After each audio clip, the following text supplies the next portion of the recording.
कंदकोट में म्यूनिसिपल ऐं public health ॾींहुं अहली सबब बारिश खां पोइ शहर जा मुख़्तलिफ़ रोड रस्ता तलाउनि जो ॾेख ॾियण लॻा।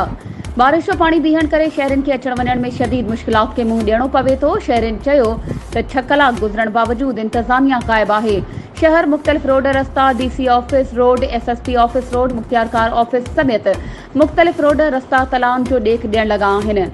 वधीक शहरनि मीडिया सां ॻाल्हाईंदे चयो त TMO मक़सूद जतोई जेको 10 सालनि खां कंदकोट में TMO मुक़रर आहे, जंहिं करोड़े रुपयनि जी करप्शन कई आहे ऐं शहर खे गंदगी में तब्दील करण में अहम किरदार TMO मक़सूद जतोई जो आहे। शहरनि डिप्टी कमिश्नर खां सवाल कंदे पुछियो त शहर में एतिरी गंदगी आहे पर हिन वक़्त ताईं गंदगी जो नोटिस नाहे वरितो वियो।